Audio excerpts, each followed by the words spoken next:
హనుమ అన్వేషణ దిశ చూపించే, సీత గుండె బాధను వినిపించే, బలంతో కాదు బుద్ధితో పడిన ముందడుగు ఇక్కడ.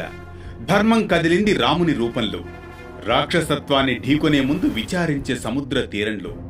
బలం బలగం ఎంతున్నా బుద్ధితో అడుగులు వెయ్యాలని, సరైన వ్యూహంతో పన్నిన ప్రణాళిక ఫలితమిస్తుందని తెలిపేదే విజయానికి మార్గం రాముని యుద్ధ వ్యూహం. ఇది నేటి అనగనగాలోని కథన ఘట్టం.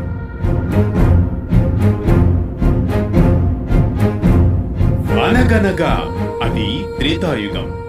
ధర్మమే ఆయుధంగా, న్యాయం మార్గదర్శిగా శ్రీరాముని యుద్ధ ప్రారంభానికి ముందు జరిగినది ఒక శాస్త్రోపేతమైన తంత్ర రాజనీతి సభ. అక్కడి సంభాషణలు విజయ లక్ష్యంగా, వ్యూహాలే వ్యవహారంగా సాగాయి.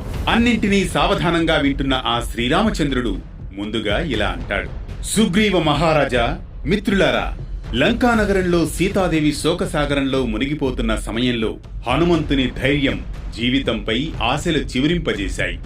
మనందరికీ ఆనందం కలిగింది. అలాగే యుద్ధ బాధ్యత ఇప్పుడు మన ముందు నిలిచింది. ఈ యుద్ధం కేవలం రావణునిపై కాదు, అన్యాయంపై ధర్మ పోరాటం. బలం మన వద్ద ఉంది, చాతుర్యం మీ అందరిలో ఉంది. ఈ సమయంలో ప్రతి అడుగు వ్యూహాత్మకం కావాలి. ప్రతి సేనాధిపతికి స్పష్టమైన పాత్ర ఉండాలి. సముద్రాన్ని దాటి రావలసిన క్షణం ఆసన్నమైంది. అందుకు ముందుగా సముద్రుని శరణు కోరాలి. రావణుని గర్వాన్ని భస్మం చేస్తూ సీతాదేవిని గౌరవంతో తిరిగి తీసుకురావాలి. ఇదే మన లక్ష్యం. ఈ పటుత్వ భరిత ప్రవచనంతో రాముని యుద్ధ వ్యూహం మొదలవుతుంది. లంకా నగర ప్రవేశం చిన్న విషయం కాదు. సముద్రాన్ని దాటి రావాలి. 100 యోజనాల సముద్రాన్ని ముందుగా దాటే ఉపాయం ఆలోచించాలి. మనకున్న వానర సమూహంతో ఆ సముద్రాన్ని దాటి ఎలా ముందుకు వెళ్ళగలం? సముద్రంలో భయంకర తిమింగలాలు, మొసళ్ళు ఉంటాయి కదా.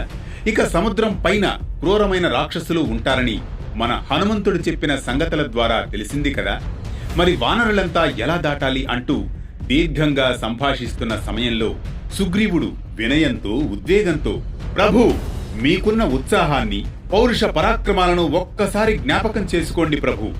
నువ్వు కోదండం పట్టుకుని నిలబడిన పక్షంలో నీ ముందు నిలబడగలిగిన మొనగాడు ఎవడు? నువ్వు సమస్త బ్రహ్మాండములను శాసించగలవాడివి. మేమంతా అంకిత భావంతో మీ వెంట ఉన్నాం. ప్రతి వానరుడు అంకిత భావంతో సిద్ధంగా ఉన్నాడు. నీవు ఆజ్ఞాపిస్తే చాలు, నీ వెంట వచ్చేందుకు సమస్త వానర సైన్యం సిద్ధంగా ఉంది. కానీ వ్యూహం, మార్గం, దిశ ఇవన్నీ మీ మార్గదర్శనం కోసమే ఎదురుచూస్తున్నాం. ఒక్కసారి లంకానగరంలో వానర సైన్యం అడుగు పెట్టిందంటే రావణుడు నిహతుడైపోయినట్లే.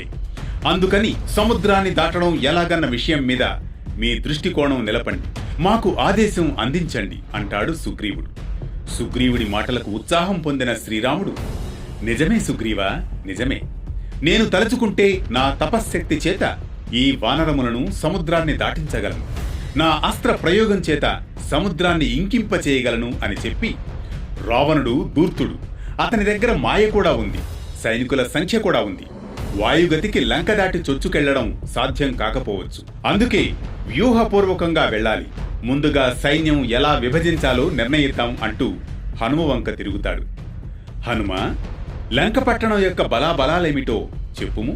అక్కడ సైన్యం పరిస్థితి ఏమిటి?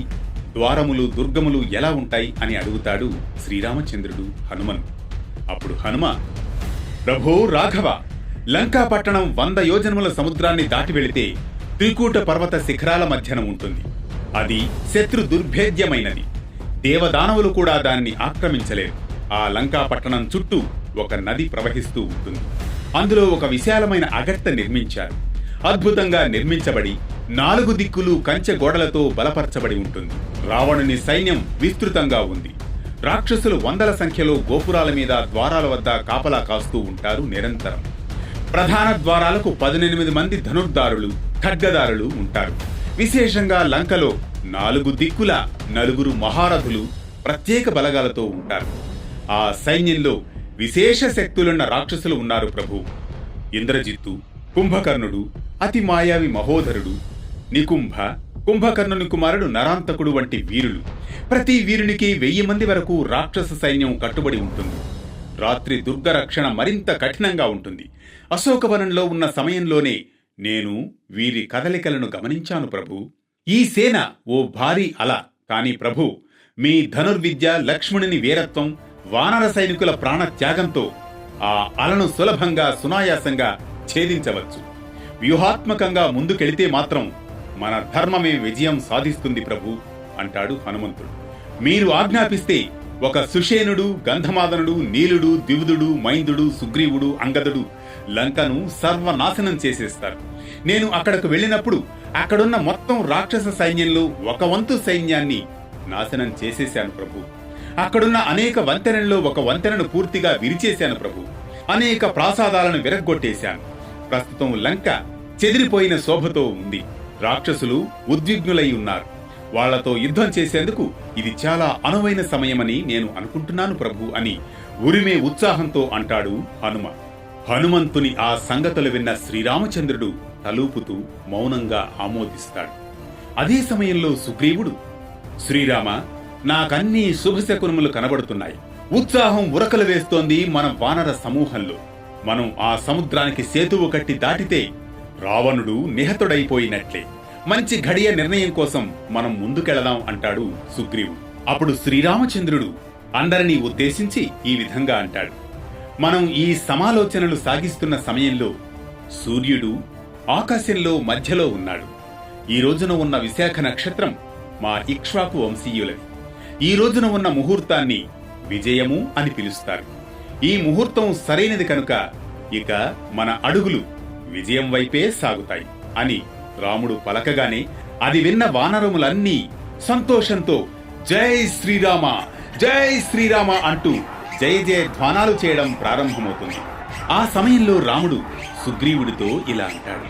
సుగ్రీవ, వృద్ధులైన వారు, శరీరంలో శక్తి లేనివారు, దెబ్బలు తిన్నవారు, నిస్సత్తువతో ఉన్నవారు ఇటువంటి వానరములను యుద్ధానికి తీసుకురావద్దని చెబుతాడు. ముందుగా నీలుడికి సహకారంగా 1,00,000 వానరాలు వెళ్లాలని వ్యూహం రచిస్తారు. అప్పుడు అంగదుడు, ప్రభు, ఒకవేళ నన్ను ముందుబడి దూకే దళానికి అధిపతిగా నియమిస్తే నేను రావణుని పతనానికి నాంది పలికే పోరాటం చేస్తాను అంటాడు. అప్పుడు లక్ష్మణుడు, ఉత్సాహం మంచిదే అంగద, కాని వ్యూహమే విజయం. ముందుగా వానర సైన్యాన్ని 4 దళాలుగా విభజిద్దాం. తూర్పు, పడమర, ఉత్తరం, దక్షిణ దళాలుగా. ప్రతి దళానికి ఒక దళపతి అవసరం. అవును లక్ష్మణ, దక్షిణ దళానికి నీళ్లపై దూకే సామర్థ్యం ఉన్న నీకు, అంగదునికి బాధ్యత ఇస్తున్నాను. తూర్పు దళానికి జాంబవంతుణ్ణి నియమిస్తున్నాను. పడమర దళం హనుమంతునికి, ఉత్తర దళానికి నీతో భిన్నంగా పనిచేసే నల, నేల్లాంటి వానరులకు ఆదేశాలిస్తాను. ప్రభు, ప్రతి వానరుడు సింహ శ్వాసతో ముందుకు సాగగలడు, కాని వారి సామర్థ్యాన్ని సరైన చోట ఉపయోగించాలి. కొంతమంది శిఖరాలపై నుంచి కదలగలవారు, మరికొంతమంది శిలలను త్రోసే బలశాలులు అంటాడు సుగ్రీవుడు. అప్పుడు జాంబవంతుడు, అయితే మన వ్యూహం ఎలా ఉండాలి? ముందుగా గగనాన్ని ఆక్రమించేలా లంకపై నుండి దూకే వానరుల దళం, వారికి రక్షణగా క్రింద నుండి సాగే పెద్ద సైన్యం, అట్టడుగు దళం తలపెట్టే చోట రామబాణాల వర్షం జరగాలి అంటాడు జాంబవంతుడు. అప్పుడు హనుమంతుడు విజ్ఞతతో, ప్రభు, సముద్రాన్ని దాటడానికే ముందుగా అనుమతి కోరాలి. సముద్ర దేవుణ్ణి ప్రసన్నం చేసుకోవాలి. అప్పుడే సేతు నిర్మాణం సాధ్యమవుతుంది అంటాడు హనుమ. నిజమే హనుమ, సముద్రుణ్ణి శరణు వెళ్లిన తర్వాత సేతు నిర్మాణం ప్రారంభిస్తాం. కాని దాని వరకు మన సైన్యం సిద్ధంగా ఉండాలి. ప్రతి వానరుని బలాన్ని అంచనా వేయాలి. నేను సైన్యం మధ్య భాగంలో హనుమ భుజాల మీద కూర్చుని వస్తాను. అంగదుడి భుజాల మీద లక్ష్మణుడు బయలుదేరుతాడు. రాక్షసుల బారిన పడకుండా వానరములన్నీ 3 భాగాలుగా అనుసరించాలి.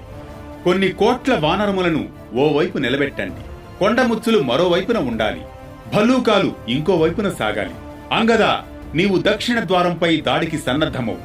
అలాగే ప్రభు, మా బాహుబలమే మా హస్తచక్రం ప్రభు. మీ ఆదేశాలు మా ఆయుధాలు. జాంబవంత, నీవు తూర్పు దిశలో అశోకవనానికి దగ్గరగా ఉండి సీతమ్మకు రక్షణ కలిగించు.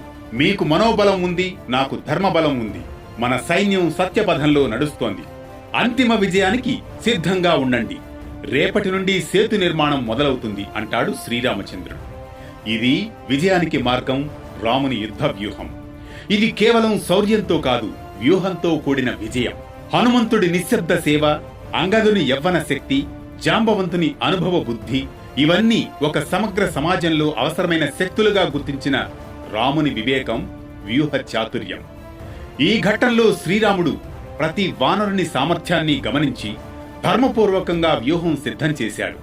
ఇది ఒక నాయకుని నైపుణ్యానికి, ధర్మయోధుడిగా శ్రీరాముని దార్శనికతకు సాక్ష్యంగా నిలుస్తుంది. అట్టి శక్తివంతమైన సేతుబంధన దిశగా మొదలైన ఈ రాముని యుద్ధ వ్యూహం రామాయణ యుద్ధ ఘట్టానికి గుండె చప్పుడు. ఈ కథనం మనకిచ్చే సందేశం ఒక్కటే: శక్తి ఉన్న ప్రతి ఒక్కరిని సరిగ్గా అంచనా వేయాలని, వ్యూహాత్మకంగా ముందుకు నడిపించడమే సరైన నాయకత్వమని.